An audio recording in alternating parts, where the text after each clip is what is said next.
कौसल्या सुप्रजा रामपूर्वा सन्ध्या प्रवर्तते उत्तिष्ठ नरशार्दूल कर्तव्यं दैवमान्धिकम्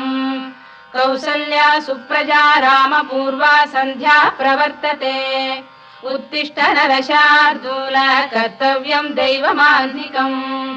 उत्तिष्ठोत्तिष्ठ गोविन्द उत्तिष्ठ गरुडध्वज उत्तिष्ठ कमलाकान्ता त्रैलोक्यं मङ्गलं कुरु उत्तिष्ठोत्तिष्ठ गोविन्द उत्तिष्ठ गरुडध्वज उत्तिष्ठ कमलाकान्ता त्रैलोक्यं मङ्गलं कुरु मातः समस्त जगतां मधुकैटभारे वक्षो विहारिणि मनोहर दिव्यमूर्ते श्रीस्वामिनि श्रुत जनप्रियदानशीले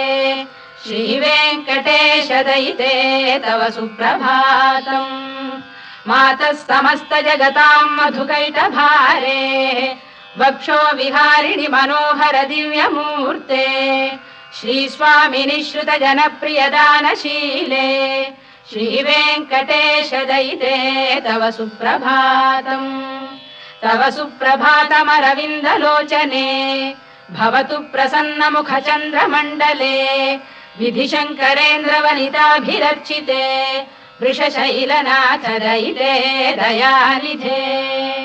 अत्र्यादिसप्तऋषयः समुपास्य सन्ध्याम् आकाशसिन्धुकमलानि मनोहराणि आदाय पादयुगमर्चयितुम् प्रपन्नाः शेषाद्रिशेखर विभो तव सुप्रभातम् पञ्चाननाब्ज भव षण्मुखवासवाद्याः त्रैविक्रमादिचरितम् विबुधास्तुवन्ति भाषापतिः पठति वासरशुद्धिमारात् शेषाद्रिशेखर विभो तव सुप्रभातम् ईषत्प्रफुल्ल सरसीरुहनारिकेलपूगद्रुमादिसुमनोहर पालिकानाम् आवाति मन्दमनिलः सह दिव्यगन्धैः शेषाद्रिशेखर विभो तव सुप्रभातम् उन्मील्य नेत्रयुगमुत्तम पञ्जरस्थाः पात्रावशिष्टकदलीफलपायसानि भुक्त्वा सलीलमथकेलिशुकाः पठन्ति शेषाद्रिशेखर विभो तव सुप्रभातम् तन्त्री प्रकर्ष मधुरस्वनया विपञ्च गायत्यनन्दचरितम् तव नारदोऽपि भाषा समग्रमसहृत्करचाररम्यम् शेषाद्रिशेखर विभो तव सुप्रभातम् भृङ्गावळी च मकरन्दरसानुविद्ध झङ्कारगीतनिनदैः सह सेवनाय गिर्यात्युपान्त सरसी कमलोदरेभ्यः शेषाद्रिशेखर विभो तव सुप्रभातम् योषा गणेन वरदध्नि विमथ्यमाने घोषालयेषु दधिमन्थन तीव्र घोषाः रोषात् कलिम् विदधते ककुभश्च कुम्भाः शेषाद्रिशेखर विभो तव सुप्रभातम् पद्मेश मित्र शतपत्र गतालिवर्गाः हर्तुम् श्रियम् कुवलयस्य निजाङ्गलक्ष्म्या भेरी निनादमिव बिभ्रति तीव्रनादम् शेषाद्रिशेखर विभो तव सुप्रभातम् श्रीमन्नभीष्टवरदाखिल लोकबन्धो श्री श्रीनिवास जगदेकदयैक सिन्धो श्रीदेवतागृह भुजान्तल दिव्यमूर्ते श्रीवेङ्कटाचलपते तव सुप्रभातम् श्रीमन्नभीष्टवरदाखिल लोकबन्धो श्री श्रीनिवास जगदेकदयैक सिन्धो श्रीदेवतागृह भुजान्तर दिव्यमूर्ते श्रीवेङ्कटाचलपते तव सुप्रभातम् श्रीस्वामि पुष्करिणिकाप्लव निर्मलाङ्गाः श्रेयोर्थिनो हर विरिञ्च सनन्दनाद्याः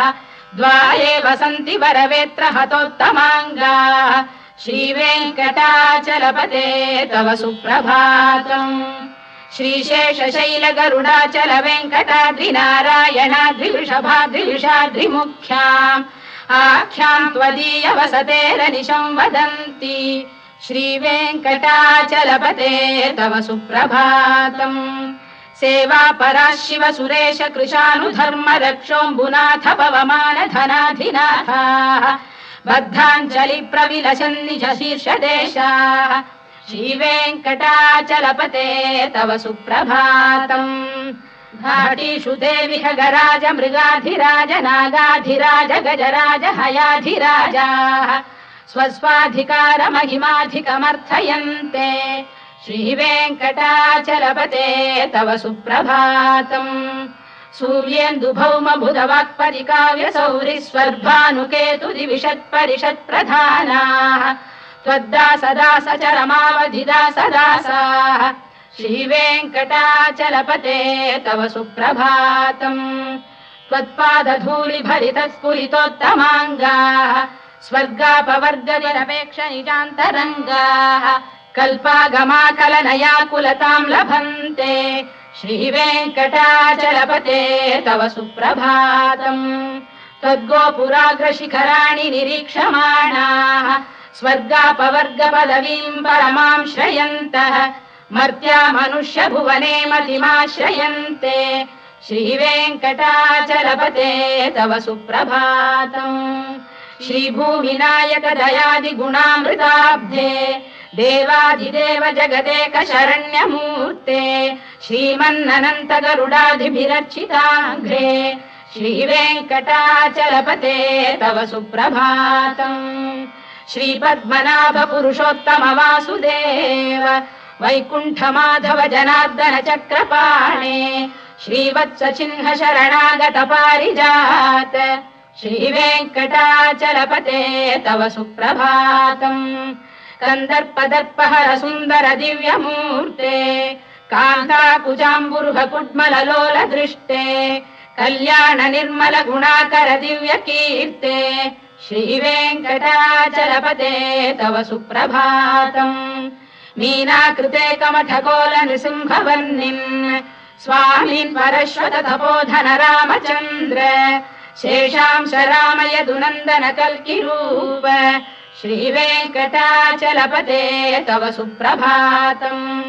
लेलालवङ्ग घनसार सुगन्धितीर्थम् दिव्यम् वियस्सरिति हेम घटेषु पूर्णम् धृत्वाद्य वैदिक शिखामणयः प्रहृष्टाः तिष्ठन्ति वेङ्कटपते तव सुप्रभातम् भास्वानुदेति विगचानि सरोरुहाणि सम्पूरयन्ति निनदैः कगुभो विहङ्गाः श्रीवैष्णवाः सततमर्थितमङ्गलास्ते धामाश्रयन्ति तव वेङ्कट सुप्रभातम् ब्रह्मादयः सुरवराः समहर्षयस्ते सन्तः सनन्दन मुखास्तव योगिवर्याः धामान्तिके तव हि मङ्गलवस्तु हस्ताः श्रीवेङ्कटाचलपते तव सुप्रभातम् लक्ष्मीनिवास निरवद्य गुणैक सिन्धो संसार सागर समुत्तरणैक सेतो वेदान्त वेद्य निज वैभव भक्त भोग्य श्रीवेङ्कटाचलपते तव सुप्रभातम् लक्ष्मीनिवास निरवद्य गुणैक सिन्धो संसार सागर समुत्तरणैक सेतो वेदान्त वेद्य निज वैभव भक्त भोग्य श्रीवेङ्कटाचलपते तव सुप्रभातम्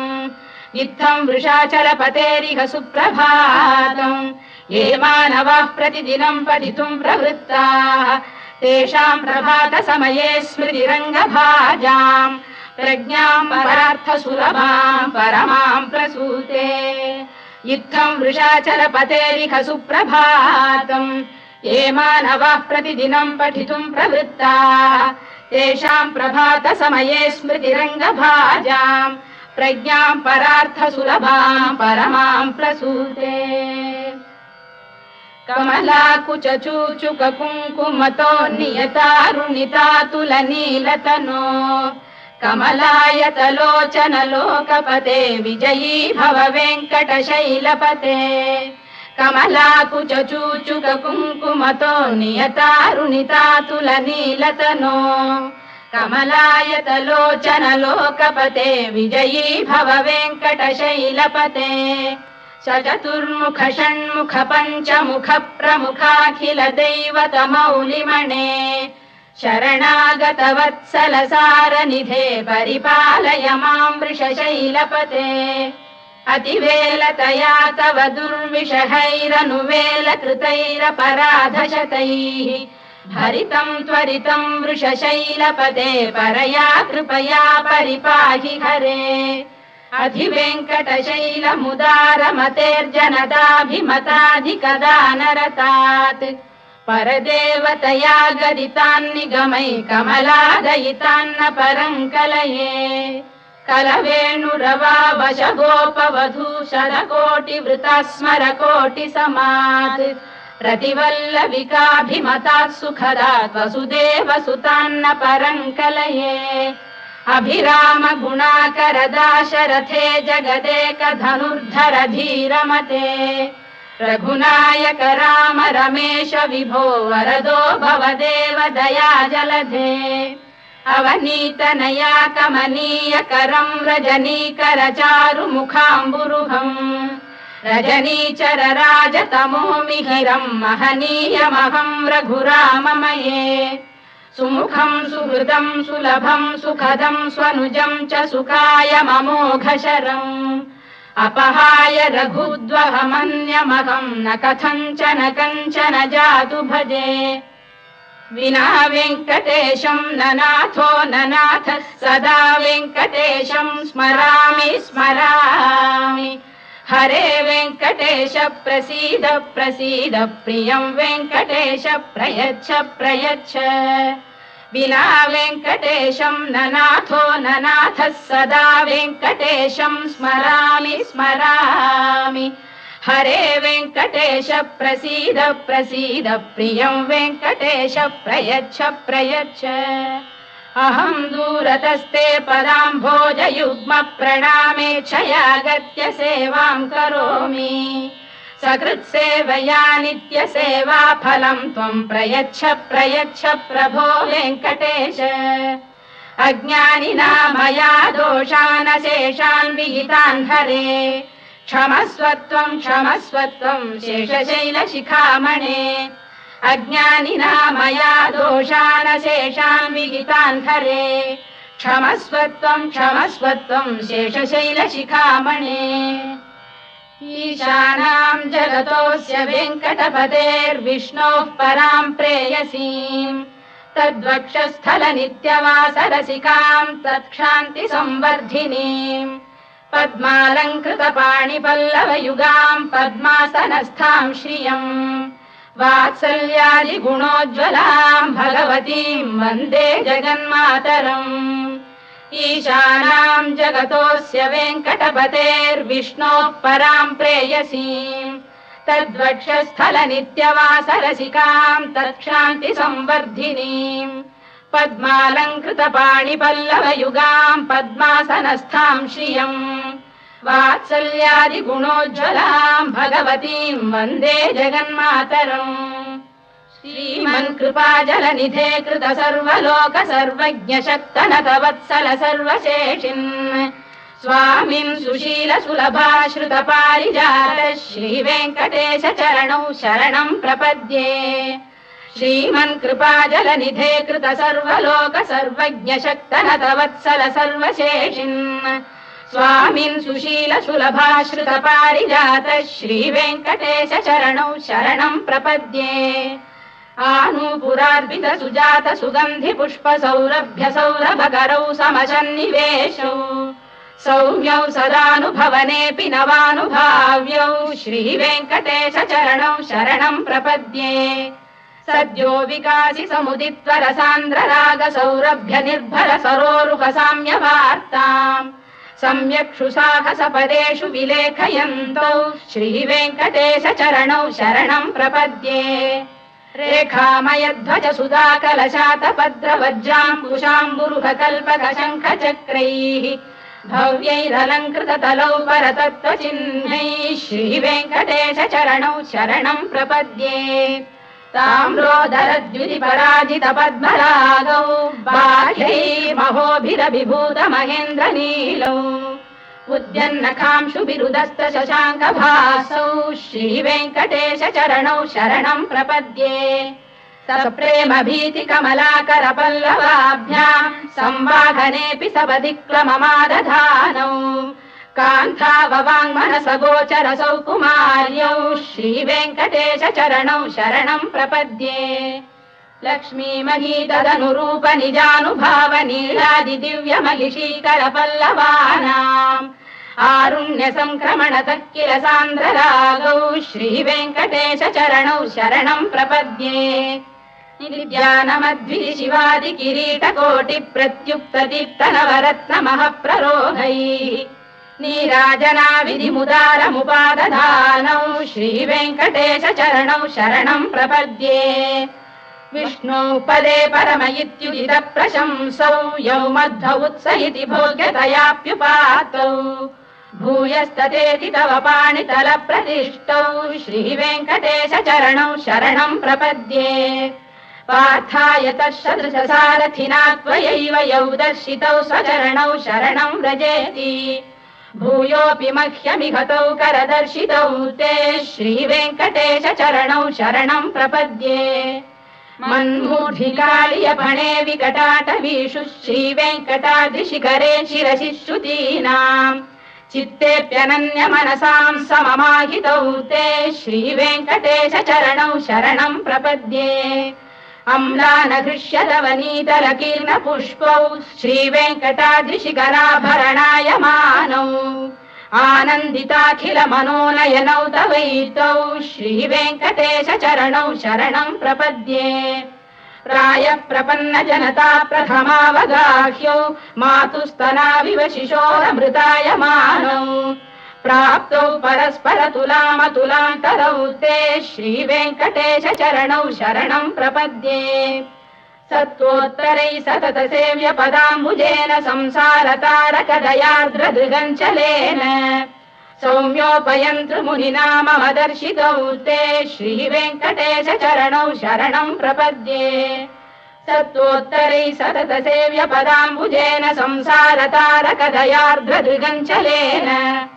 सौम्योपयन्तृमुनिना मम दर्शितौ ते श्रीवेङ्कटेश चरणौ शरणं प्रपद्ये श्रीशश्रिया घटिकया त्वदुपाय भावे प्राप्ये त्वयि स्वयमुपेय दया स्फुरन्त्या नित्याश्रिताय निरवद्य गुणाय तुभ्यं स्यां किङ्करो वृषगिरीश न जातु मह्यम् श्रीशश्रिया घटिकया त्वदुपाय भावे प्राप्ये त्वयि स्वयमुपेय दया स्फुरन्त्या नित्याश्रिताय निरवद्य गुणाय तुभ्यम् स्यां किङ्करो वृषगिरीश न जातु मह्यम् श्रियकान्ताय कल्याणनिधये निधयेऽर्थिनाम् श्रीवेङ्कटनिवासाय श्रीनिवासाय मङ्गलम् श्रियकान्ताय कल्याणनिधये निधयेऽर्थिनाम् श्रीवेङ्कटनिवासाय श्रीनिवासाय मङ्गलम् लक्ष्मी सविभ्रमालोक सुभ्रू विभ्रम चक्षुषे चक्षुषे सर्वलोकानां वेङ्कटेशाय मङ्गलम् श्रीवेङ्कटाद्रिशृङ्गाग्रमङ्गलाभरणाङ्गये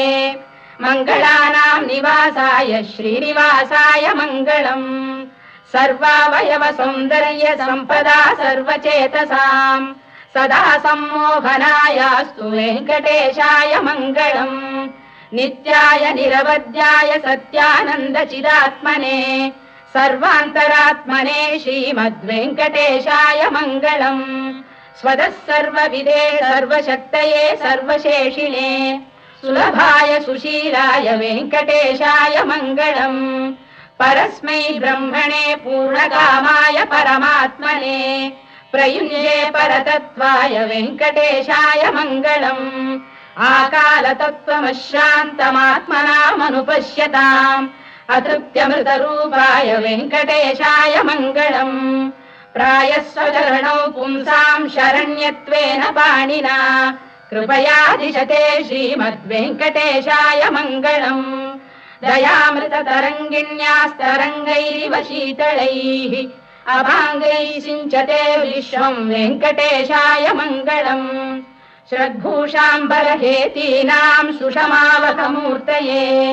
सर्वार्तिशमनायास्तु वेङ्कटेशाय मङ्गलम् श्रीवैकुण्ठविरक्ताय स्वामी पुष्करिणीतटे रमया रममाणाय वेङ्कटेशाय मङ्गलम् श्रीवैकुण्ठविरक्ताय स्वामी पुष्करिणीतटे रमया रममाणाय वेङ्कटेशाय मङ्गलम् श्रीमत्सुन्दरजामातृमुनिमानसवासिने सर्वलोकनिवासाय श्रीनिवासाय मङ्गलम् मङ्गलाशासनपरैर्मदाचार्य पुरोगमैः सर्वैश्च पूर्वैराचार्यैः सत्कृतायास्तु मङ्गलम्।